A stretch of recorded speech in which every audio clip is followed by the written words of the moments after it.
Assalamualaikum warahmatullahi wabarakatuh. Salam sejahtera untuk kita semua. Semoga sahabat tani dimanapun berada dalam keadaan sehat, ya, terlebih dalam masa pandemi COVID-19. Tetap beraktivitas menggunakan protokol kesehatan dengan menggunakan masker, senantiasa mencuci tangan, dan senantiasa menjaga jarak. Baik, pada kesempatan ini kita sedang berada di Kabupaten Toba, ya. Kabupaten Toba ini semula bernama Kabupaten Toba Samosir. Berdasarkan peraturan pemerintah nomor 14 tahun 2020, terjadi perubahan nama Kabupaten Toba Samosir menjadi Kabupaten Toba. Ya, baik, kesempatan ini kita sedang menuju Kabupaten Tapanuli Utara. Tepatnya kita nanti akan menuju kecamatan atau Tarutung, ya, daerah Tarutung. Tadi kita berjalan dari Medan, cukup banyak daerah yang kita lalui, kabupaten maupun kota. Terlihat betapa luasnya, betapa besarnya potensi sektor pertanian kita. Dari awal tadi kita keluar kota Medan, kita menemukan hamparan sawah yang terdapat di sisi kanan maupun sisi kiri jalan tol, ya. Ini cukup luar biasa. Deli Serdang merupakan salah satu sentra tanaman pangan dan tanaman hortikultura pastinya, ya. Di antara tanaman pangan yang menjadi sentra di Kabupaten Deli Serdang adalah padi, ya, padi, di mana padi yang diproduksi atau yang dihasilkan dari Kabupaten Deli Serdang sebesar menurut data tahun 2018 sekitar 423.000 ton, ya. Dengan luas lahan tanam, maksudnya luas lahan tanam sebesar sekitar 72.000 hektar, ya. Artinya begitu kita lihat, ya, di sepanjang jalan tol tadi, ini cukup banyak lahan-lahan sawah yang kita temui. Harapan kita sebagai masyarakat dan sebagai generasi muda, pastinya kita berupaya untuk mendorong, ya, atau menyuarakan agar lahan pertanian kita, khususnya lahan pertanian pangan kita, ini tetap terjaga dengan baik. Berdasarkan Undang-Undang Nomor 41 Tahun 2009, ya, ini mengamanahkan agar lahan pertanian pangan kita yang ada di Indonesia ini tetap terjaga, gitu. Ya, harapannya di daerah-daerah ini juga menerapkan regulasi ataupun ketetapan dari pemerintah daerah setempat untuk sama-sama kita memperjuangkan ketetapan peraturan ini. Untuk di Sumatera Utara, peraturan daerah ini sudah ditetapkan pada tahun 2015. Ya, pada tahun 2015 sudah ditetapkan Perda Lahan Pertanian Berkelanjutan, ya.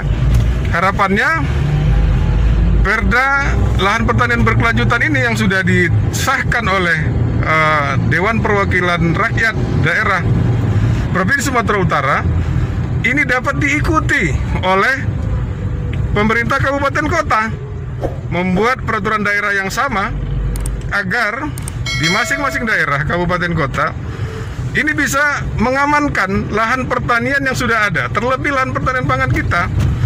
Jangan sampai seiring berjalannya waktu akan meningkat pertumbuhan penduduk, maka kebutuhan akan pangan kita akan semakin meningkat. Ironinya, semakin berjalannya waktu disebabkan kebutuhan akan lahan semakin meningkat, maka terjadi penurunan akan lahan pertanian kita. Ini harapan yang tidak kita inginkan. Kita sangat berharap bagaimana kabupaten kota ini dapat melihat ya persoalan ini, sehingga peraturan daerah untuk penetapan lahan pertanian pangan berkelanjutan di kabupaten kota ini bisa ditetapkan peraturan daerahnya berdasarkan amanah dari Undang-Undang Nomor 41 tahun 2009, dan ini sudah diterjemahkan melalui peraturan daerah Provinsi Sumatera Utara. Baik, ini sementara untuk sharing kita. Saat ini kita sedang menuju Kabupaten Tapanuli Utara. Ikutin kita terus, nanti kita akan bertemu oleh para pelaku-pelaku usaha pertanian di Tapanuli Utara. Terima kasih, salam sehat selalu, sukses selalu, sampai bertemu di Tapanuli Utara. Salam Tani Makmur.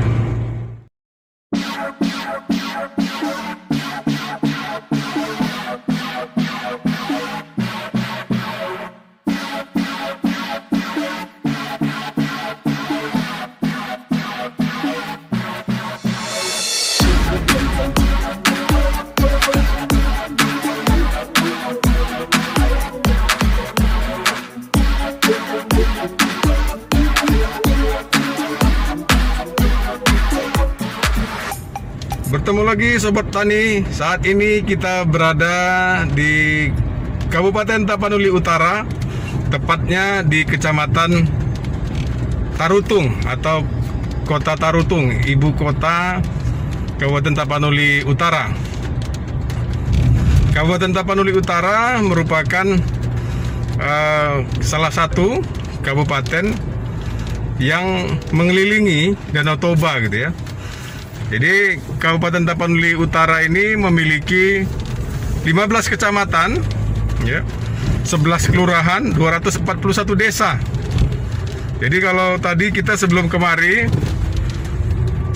sampai ke Tarutung ini melewati beberapa kabupaten, ya, diantaranya Kabupaten Simalungun, kemudian Kabupaten Toba, ya, yang merupakan kabupaten yang mengelilingi Danau Toba.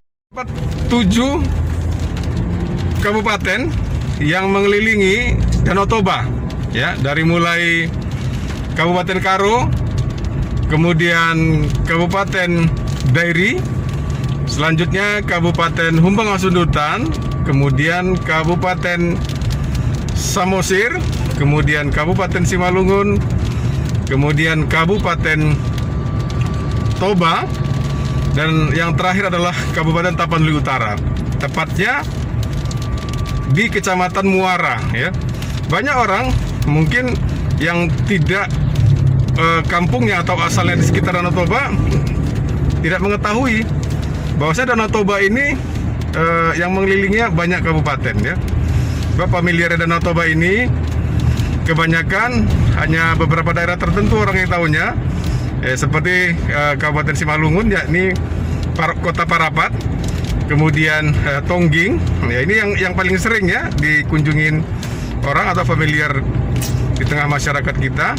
Tongging tepatnya di Kabupaten Karo, kemudian yang pastinya Kabupaten Samosir, ya, Kabupaten Samosir ini dikelilingi malah Danau Toba.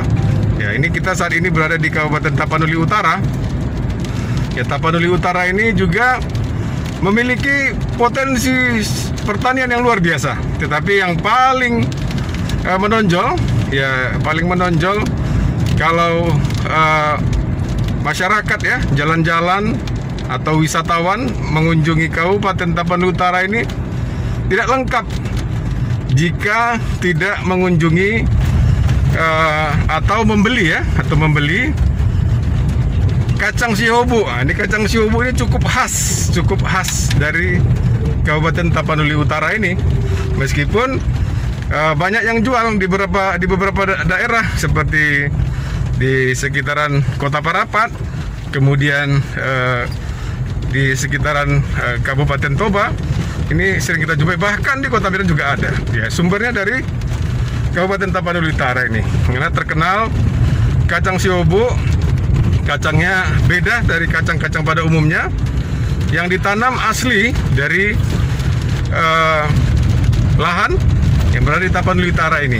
Ya, memang hasilnya olahannya cukup berbeda gitu ya. Ya nanti kita coba kunjungin untuk melihat bagaimana kondisi atau proses pembuatan. Bisa kita tanya nanti dengan pengrajin maupun penjual ya, penjual dari kacang siobuk itu sendiri. Ya, sampai bertemu. Terima kasih.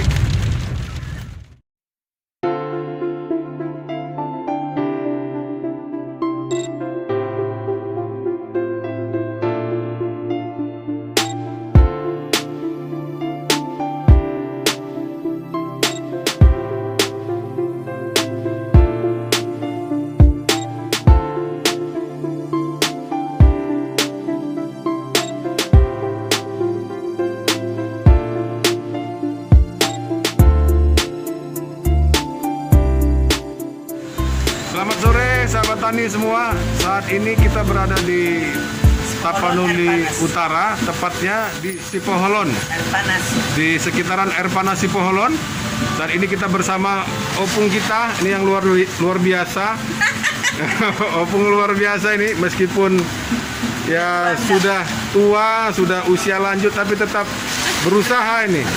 Pung, kita mau nanya-nanya sedikit Pung, kira-kira apa kunci dari enaknya kacang siobuk ini Pung, khususnya yang opung buat ini? Apa kuncinya Pung? Direndam satu malam.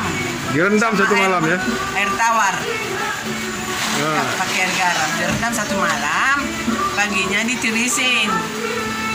Ditirisin, keluarkan dari airnya, baru siap udah tiris, keluar semua airnya, baru digongseng selama 2 jam.